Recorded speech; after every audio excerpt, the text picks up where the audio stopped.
So, wir sind hier im Hotelzimmer von der Raven Felix, eine Nachwuchskünstlerin, par excellence sage ich. Der Snoop Dogg findet sie gut, der Wiz Khalifa hat sie im Team und jetzt ist sie da hier bei uns in Genf. Welcome to Switzerland, Raven. Hi.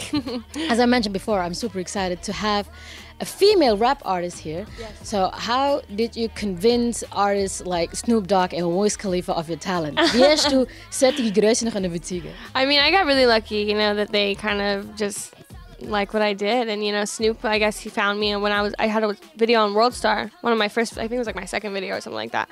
And he saw me and, reached out and wanted to do music with me. And, Wiz wanted to be a part of it. And I've been very fortunate, very, very fortunate.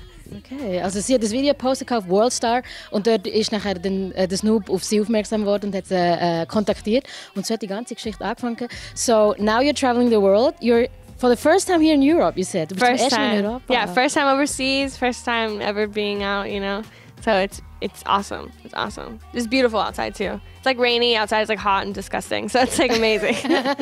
The weather isn't the best. It's not like in California somewhere in America. Yeah, unfortunately. Definitely hot. Das Wetter ist nicht ganz so toll, aber ihr gefällt schon mal. Sie ist zum allerersten Mal hier in Europa and for the first time here in Switzerland, I guess. I saw your impression of Europe on Instagram. So I saw a picture where it said topless because you are in Europe. Yeah. It's just I assume people like to be topless. You know what I mean? So you imagine I like that I would do the interview without too. my top. Yeah. I like to be topless in America too, so it's okay. Okay. Aber sie hat das Foto gepostet auf Instagram und dachte, glaubst du wirklich, dass auch in Europa ohne Oberteil rumlaufen? Dann hat sie gedacht, ja, ich glaube, das ist so hier in Europa. Dann hat sie gedacht, muss ich das Post dann machen. And you like the croissants here, don't you? I do. Right? I love that you did your research on me very quickly. I just posted them like an hour ago. But yeah, I love the croissants. You have to keep, be updated nowadays. Also sie hat sehr gerne Gipfeli und sie findet aber, dass wir die hier recht gut machen. So let's talk about where everything started. How did you grow up? I know you have a couple of siblings, right? Yes, I have 4 brothers and 1 sister. So there's 6 of us. We're all half though. We're all half siblings and stuff like that.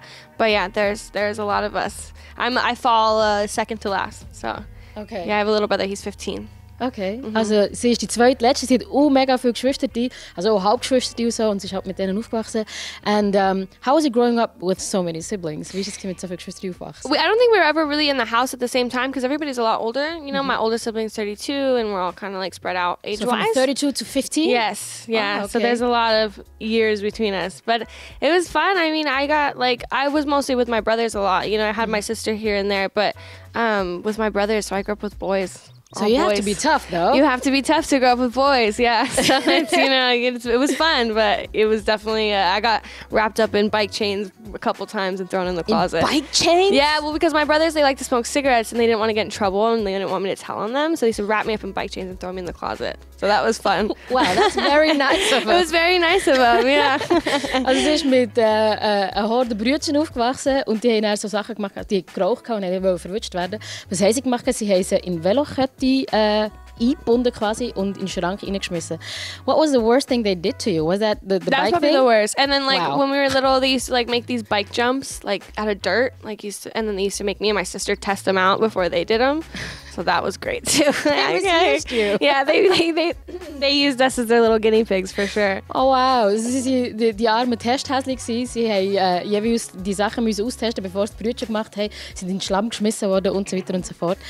How were you as a kid? Wie bist du so als Kind? I was a really bad kid. I was a bad kid. I got in trouble a lot growing up. What did you do?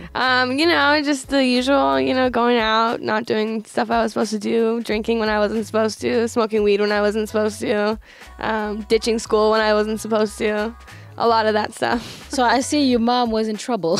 Yeah, I mean, she always said, she's like, if I had one more of you, I probably wouldn't have been able to do it. So Were you the worst of you? Yeah, I was the worst. Yeah, I was the worst. But I made up for it now, Mom. Look at me. So I'm happy now. So gut. Also die Raven gibt gerade zu, dass sie das schlimmste Kind war von allen Geschwistern. Sie haben Gras geraucht, sie haben Alkohol getrunken, wenn sie nicht hätte sollen, die Schule geschwänzt und so weiter und so fort. Und ihre Mutter hat gesagt, wenn ich noch ein zweites Kind hätte wie du, dann hätte ich es wirklich nicht geschafft. So you went to school, high school, but you dropped out. Yes. And I think that's a sign for success in the hip-hop business. Thank you. Because a lot of high school dropouts made it in the end in the business. Yeah, I mean, I guess it's true. I think in a lot of businesses too, I've realized saw this list. It was like a list of high school dropouts, and it was like people in tech and people in hip-hop especially, and all these different people. But yeah, I dropped out in 10th grade. My mom lost her job. I kind of took on the responsibility of bringing home the money for the family because I just felt like really I'm very close to my mom, and as I said before, I was the trouble child growing up, so I kind of felt like it was like my turn to like shape up a little bit and like help out. So yeah, that's what I did.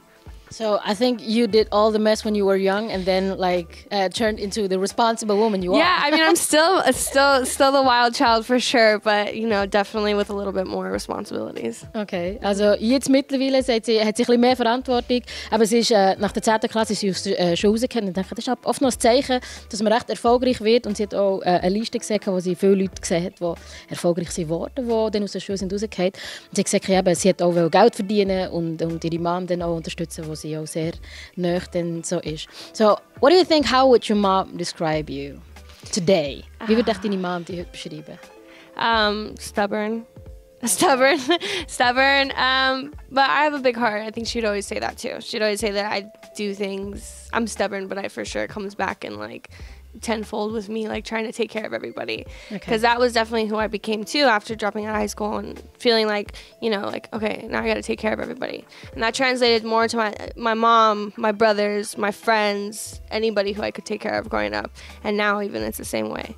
But, is it only the financial aspect? I mean, it's a financial and emotional aspect for sure. I mean, my mom, she divorced from my stepdad really young, and when I was really young, and I kind of felt like I had to emotionally support her in that aspect too, because I was, like I said before, my sister was around, but not so much because we had different moms. So I kind of felt like I had to like be my mom's best friend and stuff, but definitely financially too. I always measure success in like what I can do for my mom. So if I can like, you know, buy my mom a car, buy my mom a house, that's when I know I'm like, I've really done it. I've really made it somewhere. DJ Khaled would say, you smart, go buy your mama a house. You loyal. You loyal. Yeah. Also DJ Khaled würde definitiv sagen, du bist schlau und du unterstützt deine Mom. Weil sie sagt, eben, sie tut den Erfolg daran messen, wie sie ihre Mom kann unterstützen kann. Sei es emotional, wo sie sich damals von ihrem Mann getrennt hat, oder auch finanziell, und dann die ganze Unterstützung auch kann bringen. And growing up in your family was quite difficult, not only from that perspective, but you said in an interview that drugs were in the house all the time, right? Yeah, well, no, I mean, no, like, they're down the street. We had like this drug house or whatever, and you know, my stepdad abused drugs when I was growing up and stuff, and you know, that just was something that was around. But you know, luckily, my mom always kept us very away from it. My mom did smoke weed growing up, but that was never an issue to us at least. We didn't care. You smoke too? Yeah, I smoke too. We share weed anyway, so it doesn't matter. But yeah, so you know, but it's, you know, we do a good job, and my mom is an amazing person, and my family are amazing. So, you know, I love them to death. Oh, that's so sweet. And how was that for you, like growing up in a household where your stepdad was abusing drugs? I mean, it sucked, but I was so young that I didn't really notice it at the time until I was older, you know, which is like, you know, I think a lot of kids where I'm from grew up with that reality, and I think that that's kind of like what I like to talk about in my music, about being, you know, that kid, taking on the responsibility young.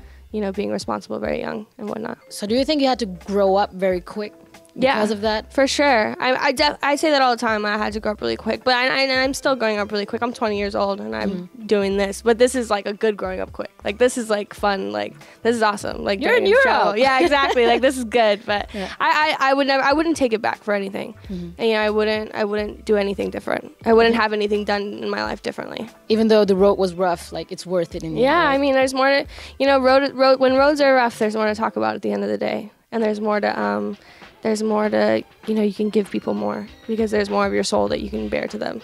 That's true. Also sie hat nicht einfach in der Kindheit. Ihr Stiefvater hat Drogen genommen und es war halt schwierig, wenn du als Kind dann so aufwachst und das alles mitbekommst, aber ihre Mutter hat das Recht von dem geschützt. Und eben, es ist halt ein schwieriger und steiniger Weg, aber sie wird nichts daran ändern, weil das macht die Message auch noch stärker.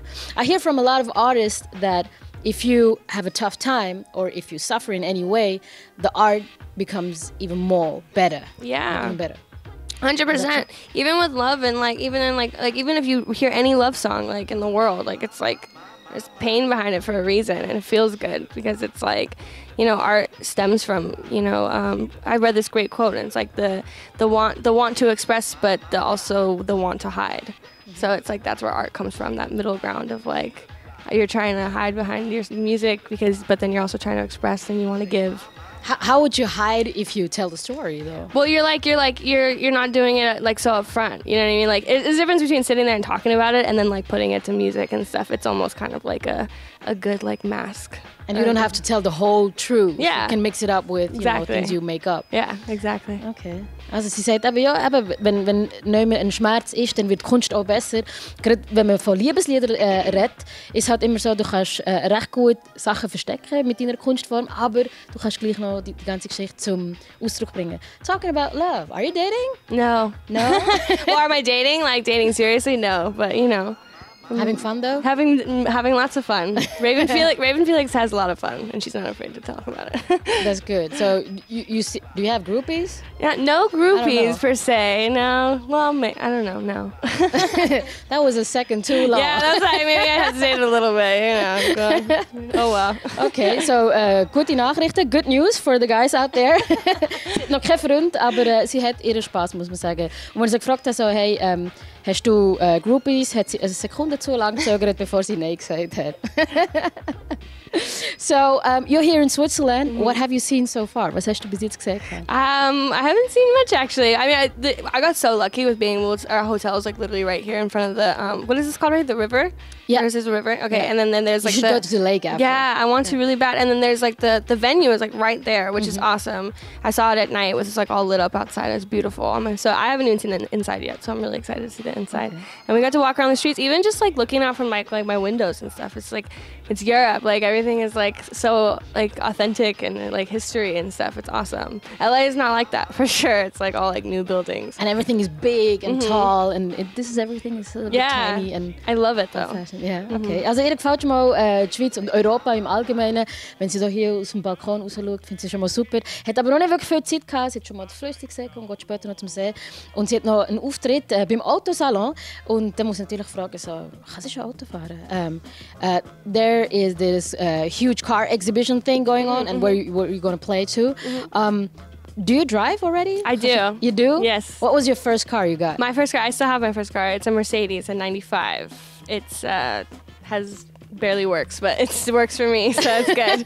But you could afford one that works, right? Yeah, well, I like to keep, kind of. I'm just starting out, so, you know, we're still getting there. But, you know, with this car is like my love of my life. I don't know if I can get rid of it yet. Do you get sentimental because it's your first car? I'm a sentimental person in general, so especially with the cars. Like, I got it when I was, like, 17? And then, like, the speedometer doesn't work. There's no, like, the sunroof broke out, so there's no sunroof, so it's just open all the time. The locks don't work, so the lock, like, it's always unlocked. So, like, I can't leave anything in my car that I need, so it's... Wow. Yeah, but it's my car, so I can't... You couldn't use it in Europe, though. You know, it's only working because it's in sunny California. Yeah, it's sunny California. Yeah, exactly. Oh wow, okay. Also sie hat das Auto mit 17 gekauft, ein Mercedes, und es ist völlig am Arsch. Gell? Das Dach ist kaputt, die Schlösser gehen nicht mehr, aber sie ist so sentimental und liebt das Auto und wird es nie weggeben. So being in the car, you know, the best part is if you're driving, listening to music and sing along. Yes. So what's your favorite record to drive with? To drive with... Call Waiting by Wiz is my recent favorite one. I listened to it on. That. Well, no, I mean, I don't have to, but no, I love that. Like literally, I went to a hotel party not like maybe a couple weeks ago, and I stole the aux cord and I just played it over and over and over and over again. So that's my favorite one right now. So sing along too. Also natürlich ein Wiz Khalifa Song wird immer mit dabei sein, wenn sie im Auto fahren ist und ein bisschen Party im Auto hat.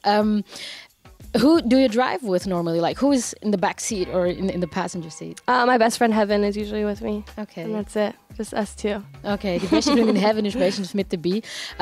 How is she as a passenger? You know, there are some people who are really relaxed and some people are like, Raven, watch out. What are you doing? Luckily, like, what type is she? Luckily, she's really relaxed because I drive like a crazy person. So, you know, she doesn't tell me how to drive, which is good.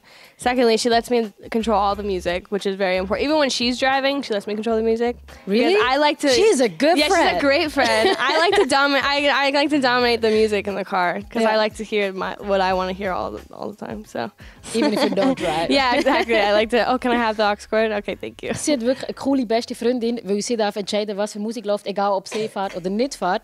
Und sie stresst sie noch nicht. Aber ich glaube, sie ist noch so eine wütende Fahrerin. So do you get in road rage sometimes? Yes, I get that from my dad. Yeah, Do you a little bit of swear? road rage. Yeah, I swear a lot.